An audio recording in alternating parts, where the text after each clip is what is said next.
माता के अधिकांश स्वरूप सुहागिन की तरह पूजे जाते हैं। फिर माता वैष्णो देवी कुमारी कन्या रूप में क्यों पूजी जाती है?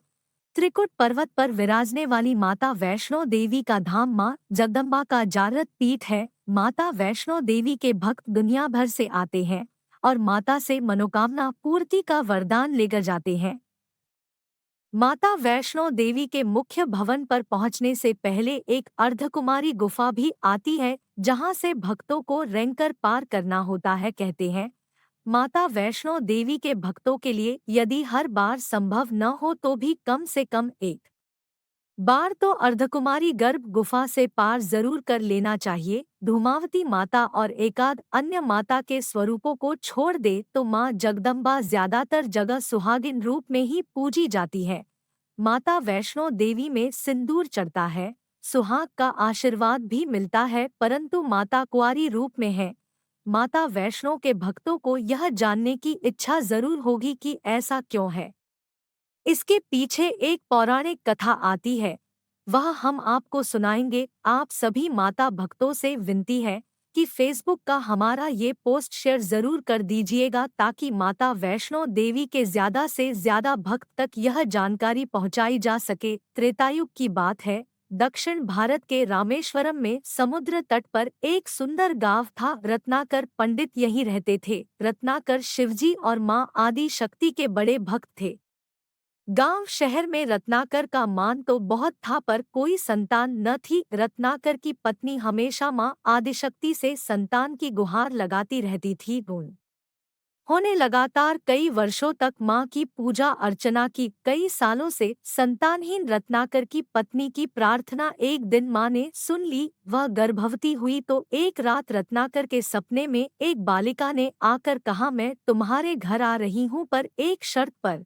मैं जो कुछ करना चाहूं रोकोगे नहीं? पुजारी और सिद्ध पंडित रत्नाकर को यह आभास हो गया कि मां आदिशक्ति के सत, रज और तम को दिखाने वाले तीन रूप महासरस्वती, महालक्ष्मी और महादुर्गा ने मिलकर ही इस कन्या का रूप लिया है। नियत समय पर इस दिव्य कन्या का जन्म हुआ। रत्नाकर को यह भी पता चल गया था कि यह कन्या मां आदिशक्ति ने धर्म की रक्षा के लिए ही प्रकट की है। रत्नाकर उसी भाव से कन्या का लालन पालन करने लगे।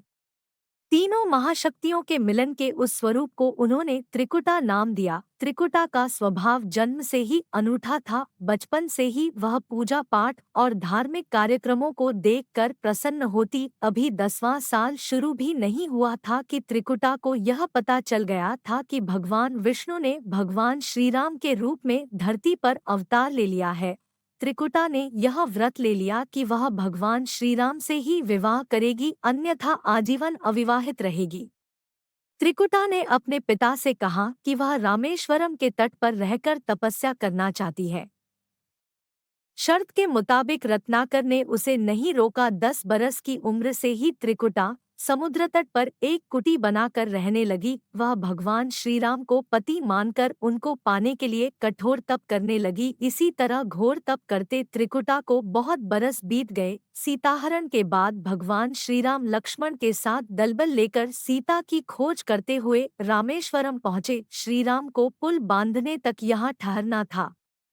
भगवान एक दिन विचरण कर रहे थे, तभी समुद्र तट पर एक तेजस्विनी ध्यानमग्न कन्या को देख बहुत चकित हुए। उस कन्या के ओज और आभा से वह स्थान अलग ही रोशनी से प्रकाशित हो रहा था। भगवान श्रीराम कौतूहलवश उस कन्या के तपोस्थल तक पहुँचे। प्रभु ने उस कन्या से पूछा, तुम कौन हो देवी, और इतनी कम उम्र में इतना कठोर तप क्यों कर रही हो? ऐसी क्या अभिलाषा है जिसके लिए ऐसा घोर तप करने को विवश हो? कन्या ने भगवान को विनयपूर्वक प्रणाम करके अपना परिचय पंडित रत्नाकर की पुत्री त्रिकुटा के रूप में दिया, फिर अपनी प्रतिज्ञा बताई।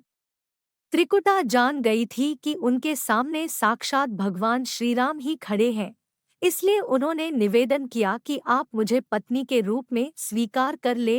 इस पर भगवान श्रीराम ने कहा, यह संभव नहीं है। मैं एक पत्नीक रहने के संकल्प से बंधा हूँ। अपनी पत्नी के अपहर्ता को दंड देने के लिए यहाँ तक सेना सहित आया हूँ। त्रिकुटा को यह सुनकर आघात पहुँचा। उन्होंने ने अपने कठोर तप का वास्ता दिया और भगवान से विवाह करने की पुनः याचना की। त्रिकुटा ने कहा, प्रभु, क्या मेरा यह तप व्यर्थ गया? मेरे तप में वह शक्ति नहीं कि आपको प्राप्त कर सकूं। मेरा तप अभी कम है तो मैं इसे और कठोर करूंगी और तब तक जारी रखूंगी जब तक मेरी अभिलाषा पूरी नहीं हो जाती। भगवान ने कहा, जब मैं सीता का पता लगाकर लौटूंगा तब तुम्हारे पास आऊंगा। यदि तुम मुझे पहचान लोगी तो मैं तुम्हारी इस बात पर सही निर्णय करूंगा। त्रिकुटा को इस बात से बड़ी प्रसन्नता हुई कि उनका तप सफल है। भगवान ने उन्हें वरण का एक आश्वासन दिया है। अब उन्हें अपने स्वामी की परीक्षा में उत्तीर्ण होना है। इस प्रसन्नता के भाव से भरकर त्रिकुटा का उत्साह और बढ़ गया। उन्होंने और कठिन तप करना आरंभ किया। उनके तप का प्रभाव ऐसा था कि उनकी कुटी के आसपास का पूरा क्षेत्र एक अलग प्रकाश से प्रकाशित होता था। भगवान श्री राम ने रावण के साथ युद्ध कर उसे हराया। विभीषण को लंका का राजा बनाकर अपनी पत्नी, भाई और समस्त सेना के साथ वह अपने नगर को लौटने लगे। प्रभु लंका विजय के बाद पुष्पक विमान पर सवार होकर लौट रहे थे। उन्हें त्रिकुटा को दिया अपना वचन भी पूरा करना था। रामेश वरम के तट पर पहुंचते ही भगवान ने विमान रुकवा दिया। सभी कौतूहल में पड़ गए तो प्रभु ने उन्हें कुछ पल की प्रतीक्षा करने को कहा। उसके बाद वह अकेले ही चल पड़े। सारी सेना भगवान की आज्ञा के अनुसार वहीं ठहरकर उनकी प्रतीक्षा करने लगी। श्री राम ने एक अत्यंत बूढ़े ब्राह्मण का वेश बनाया और देवी त्रिकुटा के पास पहुँचे। प्रभु उनके पास कुछ पल रुके पर त्रिकुटा उन्हें पहचान ही न सकी। भगवान ने उन्हें अवसर दिया पर उनकी लीला को देवी त्रिकुटा भांप न पाई। तब भगवान श्री राम अपने असली रूप में आ गए। उन्होंने त्रिकुटा से कहा, देवी, मैं आपको दिए वचन के अनुसार आपके पास आया था, परंतु आप इस परीक्षा में सफल न हो पाई। वैसे भी इस जन्म में सीता से विवाह कर मैंने एक पत्नीव्रत का प्रण लिया है, इसलिए तुम्हारे साथ विवाह तो असंभव ही था। देवी त्रिकुटा कुछ निराश हो गई। भगवान ने उनकी मनोस्थिति समझ ली और मधुर वचन में बोले। भगवान ने कहा, आपको निराश होने की आवश्यकता नहीं। आपका संकल्प पक्का है, इसलिए मैं इसे खाली नहीं जाने दूंगा। इस युग में मैं व्रतधारी होने के कारण विवश हूँ। कलयुग में मैं जब कल्कि के रूप में अवतार लूंगा तब मैं तुम्हें अपनी पत्नी रूप में अवश्य स्वीकार करूंगा। तब तक तुम हिमालय स्थित त्रिकूट पर्वत पर जाकर तप करो और मेरे अवतार की प्रतीक्षा करो। भगवान ने उन्हें वरदान देते हुए कहा, तुम भक्तों के कष्ट और दुख खून का नाश करते हुए इस संसार का कल्याण करती रहो।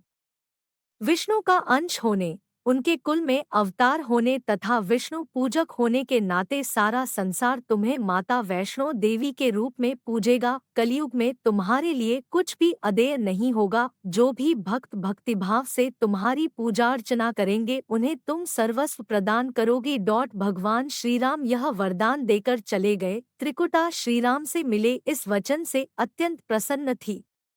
उन्होंने प्रभु के आदेशानुसार संसार के कल्याण का संकल्प लिया। त्रिकुटा उत्तरी भारत के माणिक पर्वत श्रृंखला की 3 पहाड़ों वाले त्रिकूट पर्वत पर तप के लिए आ गई। वही माता वैष्णो देवी के नाम से विराजमान है। श्रीहरि का वरदान होने के कारण वैष्णो माता भक्तों की सभी मनोकामनाएं पूरी करती है। इसलिए माता का स्वरूप कुनारी का है। वह श्रीहरि के कल की अवतार की प्रतीक्षा कर रही है। उस अवतार के बाद भगवान उन्हें स्वीकारेंगे और संभव है माता वैष्णो देवी को किसी अन्य धाम पर भी स्थान दे और उन्हें कुछ अन्य दायित्व भी दे। यह कथा लोकश्रुति पर आधारित है और दक्षिण भारत की बहुत प्रसिद्ध लोकश्रुति है। माता वैष्णो देवी के श्रद्धापूर्वक भक्ति के साथ आने वाले भक्तों की मनोकामना अवश्य पूर्ण होती है। माता के मंदिर में ही ऊपर भैरवनाथ की गुफा है। यह भैरवनाथ शिवस्वरूप भगवान भैरव नहीं है बल्कि एक अघोर हठी साधु भैरवनाथ है। भैरवनाथ को नाथपंथ का साधक भी माना जाता है। उसी नाथपंथ का साधक जिससे योगी आदित्यनाथ आते हैं। दोस्तों, वीडियो कैसी लगी कमेंट में जरूर बताएं। साथ ही वीडियो को लाइक शेयर जरूर करें। अगर चैनल पर नए हो तो चैनल को सब्सक्राइब जरूर करें।